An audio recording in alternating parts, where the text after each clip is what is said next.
Hello students, welcome back to my channel rainbow education academy. आज इस topic में मैं आपको बताने जा रही हूँ कि इलेक्ट्रॉनिक कॉन्फ़िगरेशन क्या होती है, कैसे इलेक्ट्रॉन फिल किए जाते हैं, एटॉमिक नंबर क्या है, मास नंबर क्या है, आइसोटॉप्स क्या है, आइसोबार्स क्या है और उनके यूजेस कहाँ कहाँ किए जाते हैं। तो लेट्स स्टार्ट आवर टॉपिक। सबसे पहले है arrangement of electron in an atom. किसी भी एटम के अंदर इलेक्ट्रॉन को कैसे अरेंज किया जाता है। The arrangement of electron in various shell, जो डिफरेंट शेल है उनमें कैसे अरेंजमेंट होगा एटम के अंदर। किसी भी एलिमेंट के एटम के अंदर इलेक्ट्रॉन का अरेंजमेंट कैसे होगा उसको हम बोलते हैं इलेक्ट्रॉनिक कॉन्फ़िगरेशन। सपोज करो कि मैग्नीशियम का एटॉमिक नंबर है आपका 12, तो फर्स्ट शेल में आपके आएंगे 2, देन आएंगे आपका 8 और देन आपके फिल होंगे 2। तो this is the electronic configuration of magnesium. Maximum number of electron that can be accommodated in any energy level is given by 2n2. This is the formula for filling the electron in different shells, 2n2. इसमें n क्या है 1 2 3 4, ये जैसे जैसे shell बढ़ते जाएंगे। Suppose करो this is nucleus, this is K L M N, these are the level K L M N। तो इसमें वैल्यू n जो है आप k वैल्यू में 1 पुट करोगे तो आपको पता चल जाएंगे कि फर्स्ट लेवल में कितने इलेक्ट्रॉन फिल होंगे। l में आप 2 वैल्यू रखोगे तो आपको 2n² के इस फॉर्मूले के अंदर जब आप पुट वैल्यू करोगे तो आपको पता चल जाएगा कि सेकेंड जो शेल है उसमें कितने मैक्सिमम इलेक्ट्रॉन आ सकते हैं। तो this is the formula by which you can put the electrons in different shells. Okay, the maximum number of electron in the outermost shell will be 8 से ज़्यादा इलेक्ट्रॉन जो है किसी भी शेल के अंदर नहीं भरे जा सकते। इसको याद रखना, किसी भी आउटरमोस्ट ऑर्बिट के अंदर 8 इलेक्ट्रॉन से ज़्यादा की कैपेसिटी नहीं होती। 8 से ज़्यादा इलेक्ट्रॉन नहीं आ सकते। Electron are not accommodated in given shell unless earlier shell are filled, that is step wise filling of shell is followed. इसमें ये क्या है, ये क्या बताया है इन्होंने कि अगर फर्स्ट शेल में 2 इलेक्ट्रॉन आ रहे हैं तो 2 से फालतू इलेक्ट्रॉन नहीं आएंगे इसके अंदर। इसमें अगर बोला गया है 2 इलेक्ट्रॉन है तो 2 ही इलेक्ट्रॉन आएंगे, इससे ज़्यादा हम इसके अंदर फिल नहीं कर सकते। सेकंड लेवल में अगर आपके सपोज करो 8 से ज़्यादा इलेक्ट्रॉन जो है वो नहीं फिल किए जा सकते। अगर 8 से ज़्यादा आएंगे तो वो नेक्स्ट लेवल पे जाएंगे। 8 तक सेकेंड लेवल में जो है वो आपके इलेक्ट्रॉन भरे जा सकते हैं। ठीक है, राइट। फिर आता है ऑर्बिट क्या होती है। ऑर्बिट जैसे सोलर सिस्टम में हमें पता है कि भी सन के चारों तरफ जो हमारे सोलर सिस्टम ऐसे राउंड राउंड घूमते हैं, तो the circular path around the nucleus, ये न्यूक्लियस है और दीज आर कॉल्ड ऑर्बिट बोल दो इनको, एनर्जी लेवल बोल दो या फिर शेल बोल दो, कुछ भी बोल सकते हो आप। Energy levels are represented by English alphabet KLMN। First level को आप K बोल दोगे, सेकेंड लेवल को आप L बोल दोगे, और ज़्यादा बड़ा हो रहा है इससे नेक्स्ट लेवल पे आपका क्या आ जाएगा KLM आ जाएगा। फिर और बड़ा है तो इसके ऊपर आपका क्या आ जाएगा, नेक्स्ट लेवल N आ जाएगा। First orbit is denoted by K, second denoted by L, third is denoted by M and fourth is denoted by N। तो these are the called orbits, right. Distribution of electron in an orbit और shell. अब orbit या फिर shell दोनों में से हम कुछ भी बोल सकते हैं। इनके अंदर इलेक्ट्रॉन का डिस्ट्रीब्यूशन कैसे होता है, कैसे हम उनमें फिलिंग करेंगे। अभी बताया मैंने आपको, फॉर्मूला क्या होगा 2n²। 2n² का यूज़ करके आप उनकी इलेक्ट्रॉन की फिलिंग्स कर सकते हो। फर्स्ट में सपोज करो फर्स्ट लेवल है n = 1, तो यू विल राइट 2n²। 2 की जगह 2 रखोगे, n की जगह हमने 1 का स्क्वायर 1 होता है, तो फर्स्ट लेवल में आपके आगे 2 electron. Maximum number of electron in K shell is 2। अब सेकंड में देखो, सेकंड की बारी आई 2n², n की जगह हमने 2 रखा है, 2 का स्क्वायर 4, 4 2 जा 8, तो सेकंड लेवल पे आपके 8 जो है मैक्सिमम इलेक्ट्रॉन इसके अंदर फिल किए जा सकते हैं।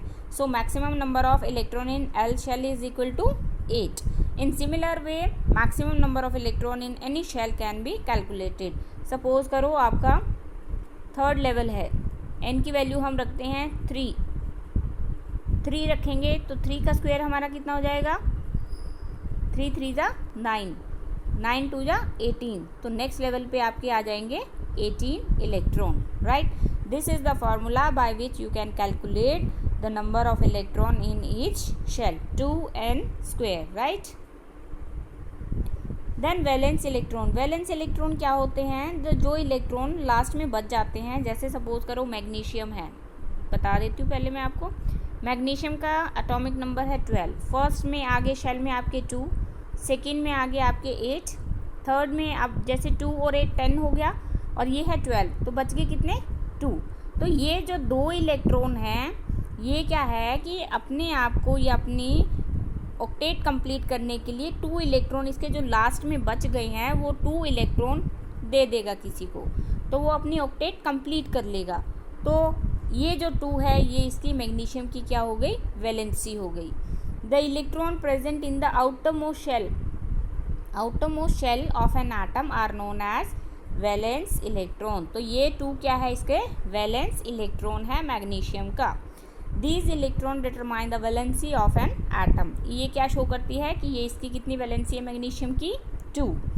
Valence is the combining capacity of an atom, their tendency to react or form molecule with atom of the same or different element। अब ये जो 2 है, अब दूसरे के साथ अगर हम इसको कंबाइन करेंगे, मैग्नीशियम को ऑक्सीजन के साथ कंबाइन करेंगे, तो उसके पास भी कुछ वैलेंस इलेक्ट्रॉन होंगे। तो वो क्या है कि एक दूसरे को अपने शेयरिंग करने के बाद क्या है कि वो बॉन्ड बना लेते हैं, जिससे भी एक न्यू कंपाउंड बन जाता है। For the atom having valence electron less than 4 और equal to 4, valency same as that of the number of the valence electron in that atom. अब जैसे मैग्नीशियम में है 2 है, ठीक है, तो इसकी 2 इसकी क्या होगी? वैलेंसी होगी। 4 तक अगर आती है, अगर सपोज करो मैग्नीशियम के बाद एल्युमिनियम का कितना होता है? 13, तो इसमें आ गया आपका 2 8 3, तो एल्युमिनियम की वैलेंसी कितनी हो गई? 3 हो गई है। 4 तक तो ये ऐसे ही चलेगा। 4 के बाद जब जैसे अभी बताया इसमें मैग्नीशियम में देखो 2 है, if the number of valence electron exceed 4, अगर 4 से ज़्यादा बढ़ जाते हैं तब आप कैसे वैलेंसी फाइंड आउट करोगे? फिर आप उसको जितने भी वैलेंस इलेक्ट्रॉन होंगे उसको आप 8 में से माइनस कर दोगे।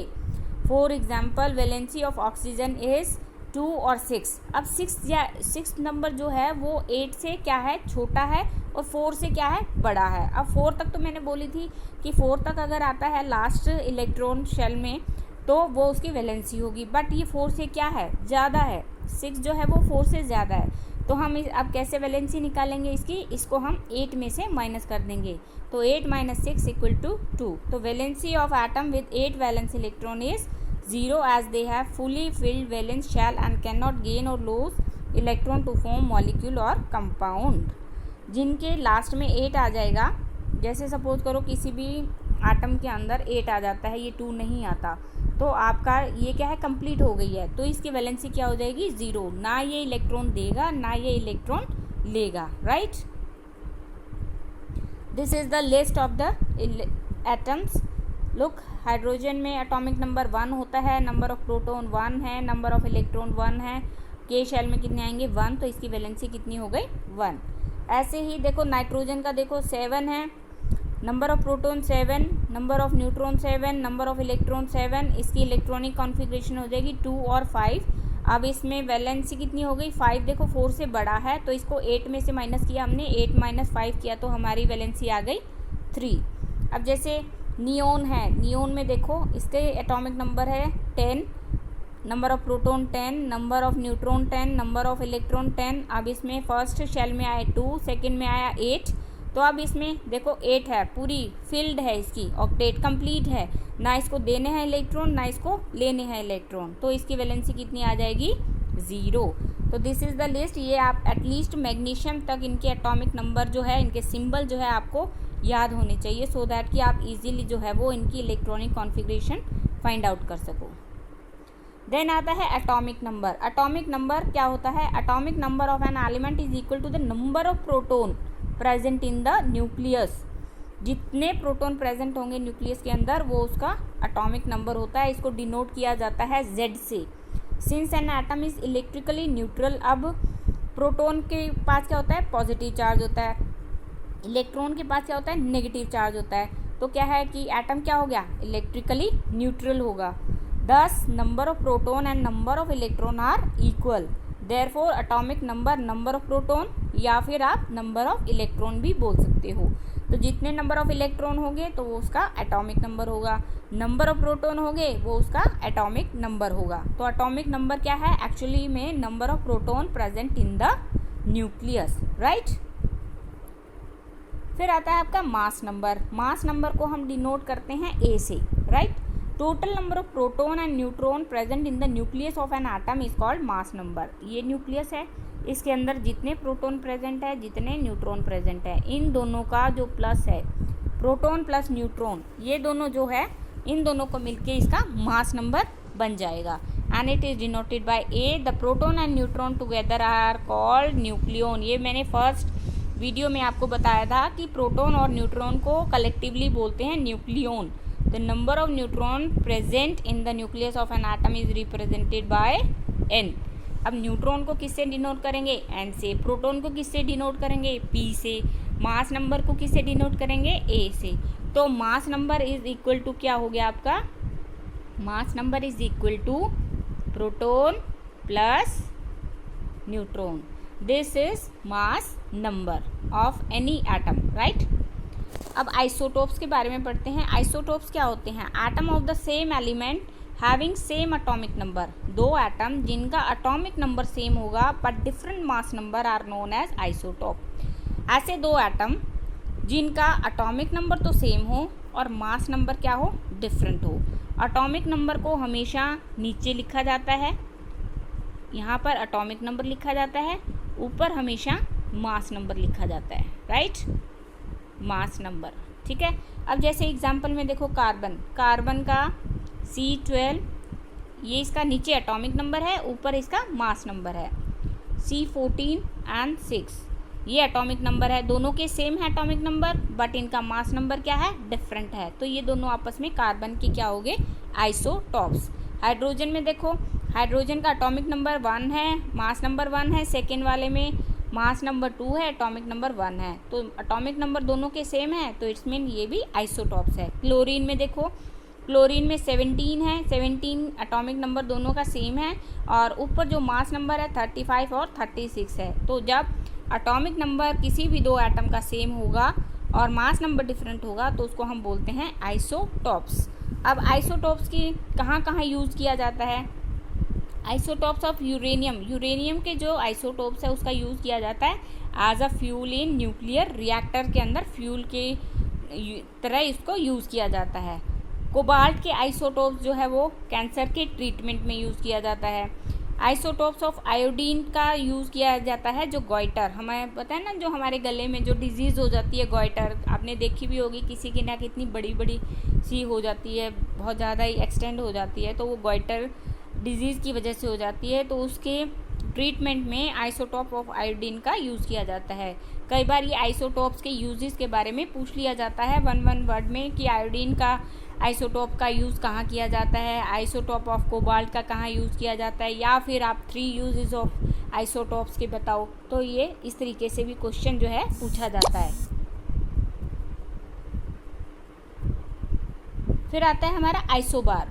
आइसोबार क्या होते हैं? Atom of different element having same mass number are known as isobar. पहले हमने एटॉमिक आइसोटॉप्स बोला था जिसमें एटॉमिक नंबर सेम होंगे. आइसोबार में क्या होगा? आपका मास नंबर सेम होंगे. For example potassium K argon Ar both have mass number equal to 40. जब मास नंबर सेम हो, एटॉमिक नंबर डिफरेंट हो, तो उसको हम बोलते हैं आइसोबार्स. अगर एटॉमिक नंबर सेम हो, मास नंबर डिफरेंट हो, उसको हम बोलते हैं आइसोटॉप्स, राइट. अब ये इसके ऊपर बेस जो अभी हमने आपको बताया, तो उसके ऊपर बेस ये कुछ क्वेश्चंस हैं. आप पहले वीडियो को अच्छे से ध्यान से देखना, फिर उसके बाद ये क्वेश्चंस जो है वो आप ट्राई करना. एंड आई एम श्योर कि आप अगर अच्छे से वीडियो देखोगे तो आप ये इजीली जो है इन क्वेश्चंस को कर पाओगे. Thank you. अगर आपको मेरी ये वीडियो अच्छी लगी हो तो प्लीज़ लाइक करना, शेयर करना और मेरे चैनल को सब्सक्राइब भी करना. Thank you so much.